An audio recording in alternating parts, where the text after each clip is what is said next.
চারটি নাম রাখা বাচ্চাদের জন্য, সন্তানদের জন্য আল্লাহ হারাম করেছেন। রাসূল সাল্লাল্লাহু আলাইহি ওয়াসাল্লাম হারাম করেছেন চারটি নাম আপনার সন্তানের কখনোই রাখতে পারবেন না।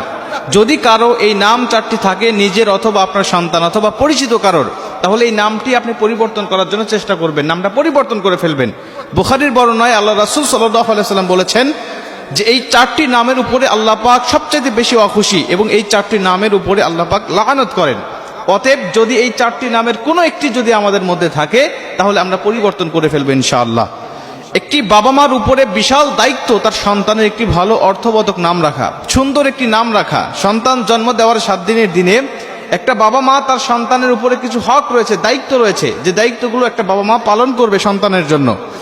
এর মধ্যে যে প্রথম নম্বর, সেটা হলো তাকে সুন্দর একটি নাম রাখবে, সুন্দর একটি নাম, অর্থবোধক একটি নাম। নিজে না পারলে একটা আলেমের কাছে পরিচিত, ভালো যিনি জানেন, যিনি জ্ঞানী, তার কাছে গিয়ে একটি সুন্দর নাম রেখে দিবেন।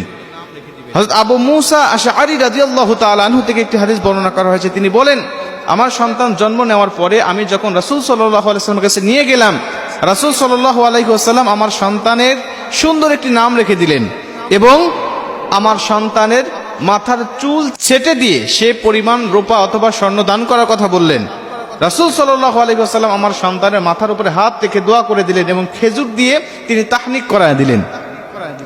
সম্মানিত উপস্থিতি, এই হাদিসটা যদি খেয়াল করি তাহলে কয়েকটি বিষয় আমরা লক্ষ্য করতে পারি। প্রথম নম্বর হলো, সন্তানকে এই 7 দিনের দিন আকিকা করা দিতে হবে। 7 দিনের দিন আকিকা করা দিবেন যদি আপনার সম্ভব থাকে। যদি না পারেন 14তম দিনে, না পারলে 21তম দিনে আপনি আকিকা করা দিবেন। তাহলে এর জন্য আপনার জন্য কল্যাণ রয়েছে অনেক। সন্তানের আকিকা করলে বাবা মার জন্য অনেক কল্যাণ রয়েছে। সম্মানিত ভাইরা আমার, এজন্য এরপরে আপনি তার মাথার চুলগুলো ছেটে দিয়ে সেই পরিমাণ ওজনে রূপা অথবা স্বর্ণ আপনি গরিব মিসকিনকে দান করবেন। এরপরে আপনি তাকে খেজুর দিয়ে তাহনিক করা দিবেন। এই সমস্ত কাজগুলো রাসূল সাল্লাল্লাহু আলাইহি ওয়াসাল্লাম 7ম দিনে করতেন। এটা হলো সুন্নাহ, আমরা করব ইনশাআল্লাহ। কারণ একটা মানুষের ভালো নামের প্রভাবটা নিজের উপরে বিস্তার করে, এ নিয়ে অনেক আলোচনা আছে।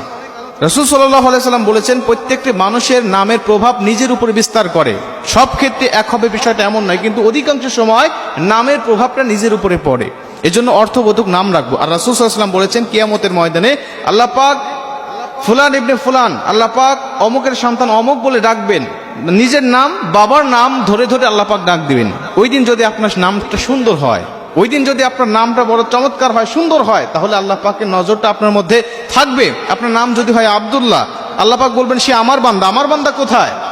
কত সুন্দর নাম, আব্দুর রহমান, রহমানের বান্দা, সে কই? আমার কাছে আসো।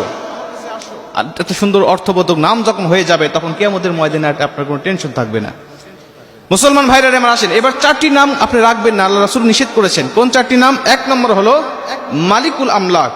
মালিকুল আমলাক, আল্লাহ রাসূল এই 4টি নাম ধরে বললেন। এই মালিকুল আমলাক প্রথম নম্বরে, এই নামটা কারো রাখতে পারবে না। কারণ মালিকুল আমলাক হলো সমস্ত বিশ্বের, সমস্ত রাজ্যের রাজা তিনি, সমস্ত কিছু বিশ্বের জাহানের তিনি মালিক। অতএব এই নামটা কোনো মানুষের শানে মানায় না, এটা হলো একমাত্র আল্লাহর শানে মানায়। অতএব এই নামটা রাখা যাবে না। 2 নম্বর হলো মালিকুল মুলক। মালিকুল মুলক এই শব্দটাও মানুষের শানে মানায় না, এটাও কোনো মানুষ রাখতে পারে না, এটা আল্লাহ পাকের শানে ব্যবহার হয়।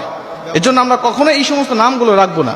মুসলমান ভাইরা আমার, এজন্য আল্লাহ রাব্বুল আলামিন চমৎকার ভাবে বলে দিয়েছেন, কুলিল্লাহুম্মা মালিকাল মুলকি তুতিল মুলকা মান তাশা ওয়া তানজিউল মুলকা মিম্মান তাশা ওয়া তুইজ্জু মান তাশা ওয়া তুযিল্লু মান তাশা বিয়াদিকাল খায়র ইন্নাকা আলা কুল্লি শাইইন কাদির।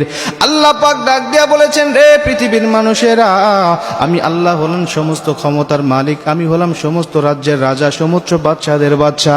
আমি আল্লাহ যাকে ইচ্ছা করি ক্ষমতায় বসাই, আমি আল্লাহ যাকে ইচ্ছা করি সম্মান প্রদান করি, আমি আল্লাহ যাকে ইচ্ছা করি তাকে আমি আল্লাহ পাক বেইজ্জতি করি। মুসলমান, এজন্য আল্লাহ পাক সমস্ত ক্ষমতার উৎস, আল্লাহ পাক সমস্ত কিছুর মালিক, তিনি রাজাধিরাজ। এজন্য আল্লাহ পাকের শানে যেটা ব্যবহার হয়, এটা কোনো মানুষের শানে ব্যবহার করা ঠিক নয়। এজন্য এই নামগুলো আমরা কখনো ভুলেও রাখবো না। 3 নম্বর হলো শাহেনশাহ। এই শাহেনশাহ নামও কোনো মানুষের শানে মানায় না, এটাও আমরা রাখতে পারবো না, আল্লাহ রাসূল নিষেধ করেছেন।